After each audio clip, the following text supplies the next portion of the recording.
तो रूस और यूक्रेन के युद्ध से जुड़ी खबरों को अब विस्तार से जान लेते हैं। एबीपी न्यूज लगातार आप तक बिना रुके रूस और यूक्रेन के बीच चल रहे इस युद्ध की हर खबर पहुंचा रहा है और अभी तक की बड़ी बातें सबसे पहले मैं आपको बता देती हूँ। इस वक्त की जो बड़ी बातें सामने आ रही है जरा उन पर नजर डालिए।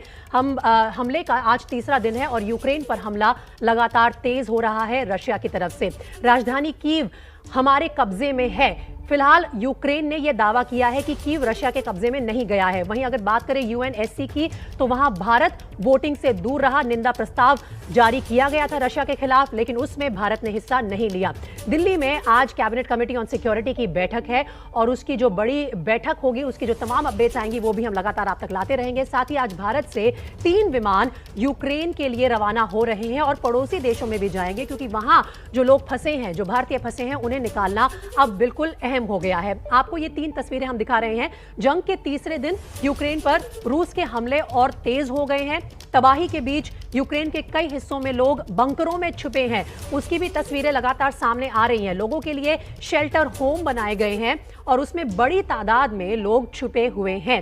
इस बीच यूक्रेन के खैरसन रीजन में रूस के टैंक सड़कों पर दौड़ रहे हैं। वो तस्वीर भी आप देख सकते हैं। यूक्रेन संकट के बीच भारत के सामने वहां फंसे हुए भारतीयों को सुरक्षित घर लाने की चुनौती है और एयर इंडिया का एक विमान ब्यूकारेस्ट रवाना हो चुका है। ब्यूकारेस्ट हंगरी की राजधानी है। पड़ोसी देशों में एयर इंडिया अपने विमान भेज रहा है और वहां तक सड़क मार्ग के जरिए भारतीयों को लाया जा रहा है और उसके बाद उनकी भारत वापसी सुनिश्चित की जा रही है। तो लगातार जो तमाम अपडेट्स आ रही हैं रूस और यूक्रेन के बीच छिड़े इस युद्ध की, वो हम आप तक पहुंचा रहे हैं।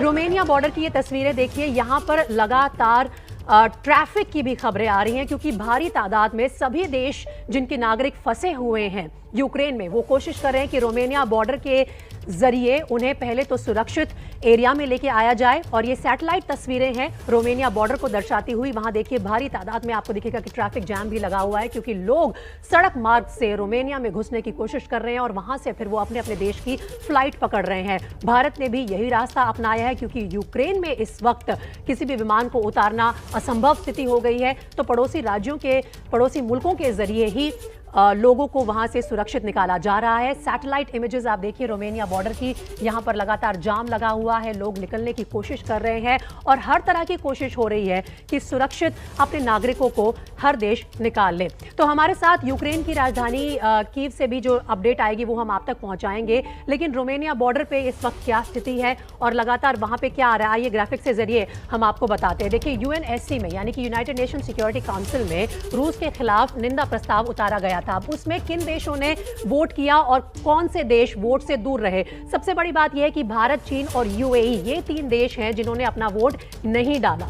लेकिन जिन देशों ने यूएनएससी के इस प्रस्ताव के पक्ष में अपना वोट डाला उसमें अमेरिका शामिल है, ब्राजील, मेक्सिको और गाना, गबोन जैसे देश भी शामिल हैं। फ्रांस ने भी इनके पक्ष में अपना वोट डाला है। आयरलैंड कह लीजिए, नॉर्वे कह लीजिए, लगभग 11 देशों ने इस पक्ष में वोट डाला। लेकिन भारत अभी भी न्यूट्रल स्टैंड लेकर चल रहा है। भारत ने चीन और यूएई की तरह अपना वोट नहीं डाला। तो अब हम सीधा चलते हैं यूक्रेन की राजधानी कीव, जहां से मेरे सहयोगी प्रणय उपाध्याय हमारे साथ जुड़ रहे हैं। साथ ही रक्षा विशेषज्ञ कर्नल दानवीर और पूर्व राजनयिक विवेक काटजू भी जुड़ गए हैं हमारे साथ।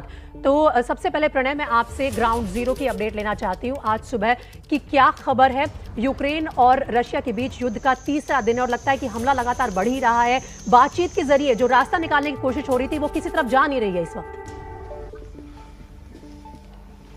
देखिए, यूक्रेन की तस्वीर अगर मैं आपको दिखाऊं प्रीति, तो आप अंदाज़ा लगा सकती हैं। हम 3 दिन से लगातार लाइव में अलग अलग मौक़ों पे मिलते रहे हैं और 3 दिन पहले 24 तारीख की तस्वीर ये थी कि हम बाहर खड़े होकर आराम से लाइव दे पा नहीं जा पा रहे थे। लेकिन आज हम रेस्ट्रिक्ट हैं, कमरे के अंदर हैं, क्योंकि बाहर की स्थिति ठीक नहीं है। कोई वाहन नहीं है यहाँ पर, कोई नज़र नहीं आ रहा है। लगातार धमाकों की आवाज़ तेज़ होती चली जा रही है और कुछ ऐसी सेहरी सी तस्वीर फिलहाल कीव की नज़र आती है।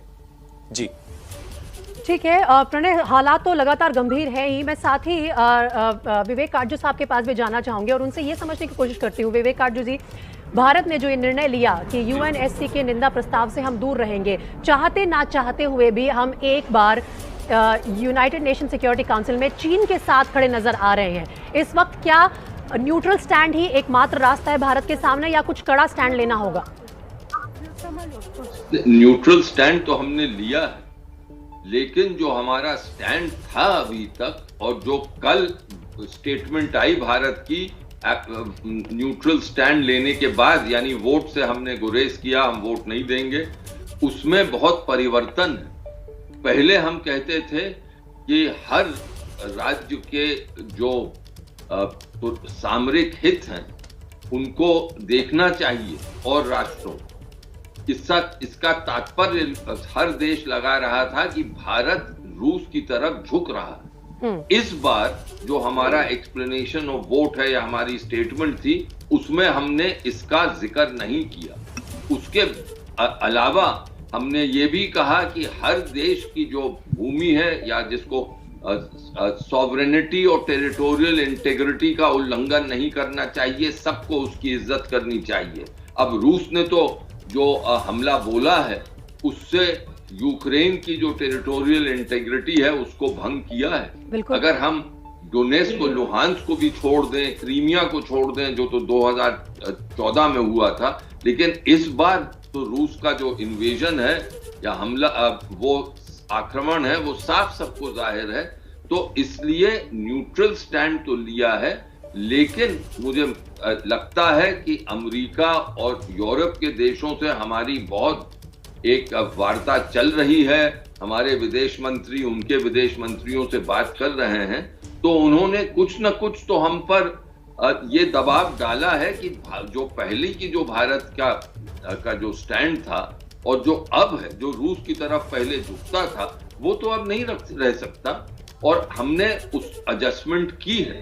तो ये जो न्यूट्रल स्टैंड आप कह रही हैं, उसके पीछे की जो सिचुएशन है उस पर भी नजर डालनी जरूरी है। विवेक काटजू जी, देखिए उसके पीछे की जो डिप्लोमेसी चल रही है वो एक अलग लेवल पर अपने आप चल रही है, लेकिन बोलते हैं ना कि ऑप्टिक्स, तस्वीरों के माध्यम से जो सामने आ रहा है वो भी एक पूरी कहानी बयां करता है। ऐसे नाजुक समय में न्यूट्रल स्टैंड लेना, जो कि काफी वर्षों से भारत की फॉरेन पॉलिसी रही है, वो अपनी जगह है, लेकिन दूसरी तरफ जब जिस तरह से हालात गंभीर हो रहे हैं और पुतिन बोल रहे हैं कि मैं बातचीत करूंगा लेकिन अपनी शर्तों पर बात करूंगा, क्या ऐसे समय में एक ग्लोबल लीडर जो देश अपने आप को समझता है उसके सामने ये बड़ी चुनौती नहीं है कि वो भी एक कड़ा स्टैंड ले, अपने आप को ग्लोबल लीडर दरअसल उस वक्त प्रूव करना बहुत जरूरी है, साबित करे?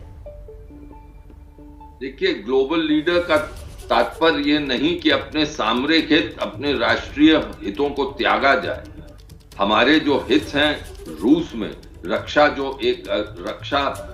संबंध है रूस के साथ, वो बहुत ही जरूरी है हमारे हितों के लिए। फौजी सामग्री हम उनसे खरीदते हैं, ये दुनिया जानती। तो हर देश जब ऐसे मौकों में स्टैंड लेता है तो वो भावनाओं के आधार पे नहीं लेता, वो अपने हितों के आधार पे लेता है।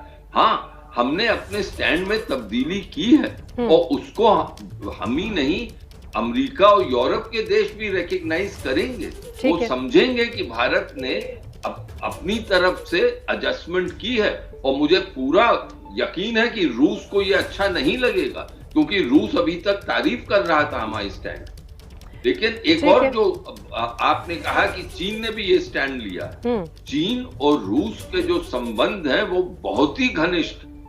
तो अगर चीन ने भी ये स्टैंड लिया है, एब्सटेन किया है, तो उसका तात्पर्य यही है कि जो रूस ने जो कदम उठाया यूक्रेन पर आक्रमण कर, रूस के हित थे, वो वाजिब थे, और हम पहले कहते भी थे, चीन कहता था।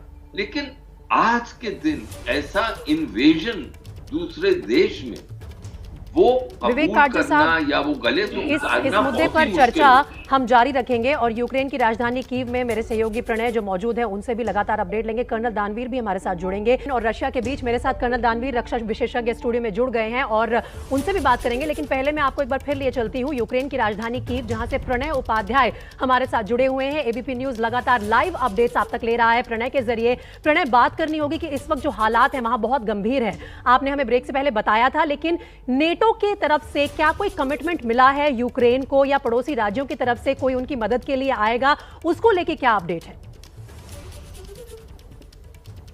देखिए, नेटो जनरल सेक्रेटरी स्टोल्टनबर्ग की तरफ से कल जो कहा गया कि नेटो रिस्पांस फोर्स जो है अपना एयर डिफेंस सिस्टम जो है वो यूक्रेन को मुहैया कराएगी, लेकिन फिलहाल जो लड़ाई ग्राउंड पर चल रही है, ज़मीन पर चल रही है, उसमें फिलहाल यूक्रेन की सेना या यूक्रेन के जो टेरिटोरियल डिविजन्स हैं वो फिलहाल अकेले ही इस लड़ाई को लड़ रहे हैं। जहां तक नेटो के रिस्पांस फोर्स का सवाल है, जो असिस्टेंस का सवाल है, हथियारों का सवाल है, वो इसके पहले भी नेटो कंट्रीज ने दिए हैं यूक्रेन को, चाहे यूके हो या चाहे जर्मनी हो, फ्रांस हो, अमेरिका की तरफ से भी कई हथियार दिए गए हैं यूक्रेन को। लेकिन जहां तक लड़ाई का सवाल है, जमीनी लड़ाई जो इस समय कीव के आसपास चल रही है, धमाकों की आवाज जो लगातार रह के आ रही है कीव के आसपास से, और उस लड़ाई के अंदर फिलहाल यूक्रेन की सेना अकेली है, क्योंकि उनके साथ कोई ग्राउंड ट्रूप्स नहीं है। तो इस चीज को समझना होगा प्रीति कि ग्राउंड ट्रूप्स नहीं है, नेटो ने अपनी फोर्सेस नहीं दी है, वेपन असिस्टेंस दिया है। और जहां तक एयर डिफेंस सिस्टम का है, नेटो कंट्रीज के पास में जो अपना एयर डिफेंस सिस्टम है, चाहे वो पोलैंड की बॉर्डर हो, हंगरी की बॉर्डर हो, ऑस्ट्रिया बॉर्डर हो, जो वेस्टर्न बॉर्डर है यूक्रेन की, वहां पर ऑलरेडी उनका एयर डिफेंस सिस्टम एक्टिव है और उसकी रेंज है। तो कुछ एयर डिफेंस सिस्टम उनकी तरफ से मिलिट्री पावर के नजरिए से अगर देखा जाए तो पूरी तरह से बैलेंस फिलहाल रशिया के पक्ष में है। यूक्रेन को मदद मिलेगी, नहीं मिलेगी, कहां से मिलेगी, कौन कितना कमिट करेगा, इस पर लगातार हमारी अपडेट्स जारी रहेंगी।